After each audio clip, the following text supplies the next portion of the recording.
మన ప్రభువును రక్షకుడైన యేసుక్రీస్తు వారి పరిశుద్ధ నామంలో కూడి వచ్చిన నా ప్రియులందరికీ నా హృదయపూర్వక వందనాలు తెలియజేస్తానండి. మరి మనం 30వ తారీఖు వచ్చాం, 9వ మాసం 2025కి వచ్చేసామండి.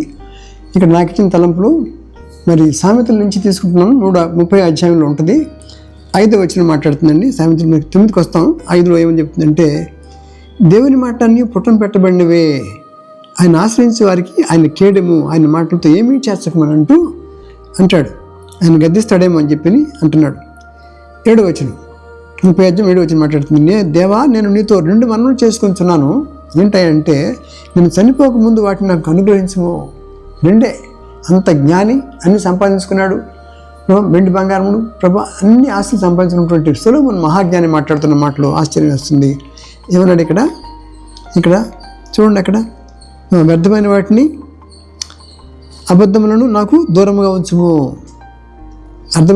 వ్యర్థమైన వాటిని అబద్ధాన్ని దూరంగా ఉంచేసేయి అన్నాడు. తర్వాత పేదరికనైనను ఐశ్వర్యమైనను నాకు దయచేయకము.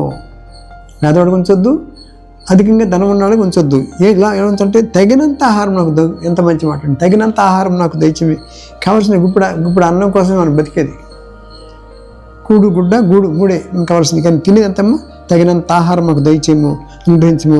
ఎక్కువైన ఎడలా నిన్ను కడుపు నిండిన వాడిని నిన్ను విసర్జించి ఎవడని అందునేమో. కడుపు నిండితే ఇలా మాట్లాడతారు, అహంకారంగా మాట్లాడతారు. అహంకారం ఎదిరించి దీనులకు కృపించే దేవుడు అంటున్నాడు.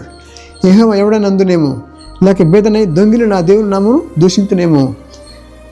కాబట్టి అన్నాడు, ఏమంటాడంటే, కాబట్టి ఈ 2 నాకు ఏవి 2 ఇమ్మన్నాడు. 1 వ్యర్థమైన వాటిని అబద్ధాన్ని దూరంగా ఉంచు.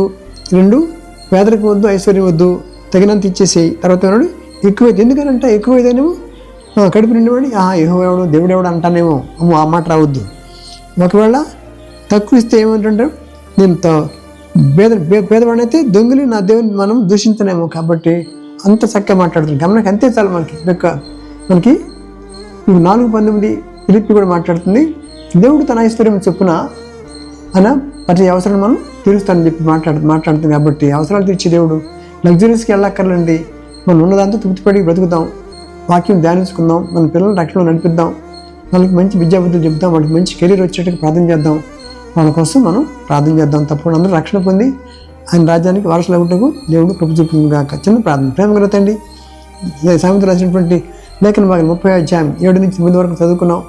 ప్రభా, మరి గొప్పవాడబడిన అవసరం లేదు, పేదవాడిగా ఉండొచ్చు, నాకు కావాల్సిన తిమ్మనేటువంటి మాట ఎంతో గొప్పది కనుక ప్రభా, ఈ 2 మాటలను బట్టి మనం ఆదరిస్తున్న సూత్రాలు తెలుసుకుంటూ ప్రతి ఒక్కరికి కావాల్సిన అవసరాలు, కనీస అవసరాలు తీర్చండి.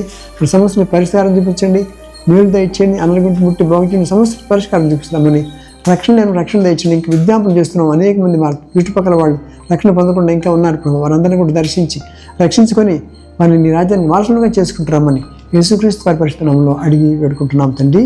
ఆమేన్. Thank you very much. God bless you.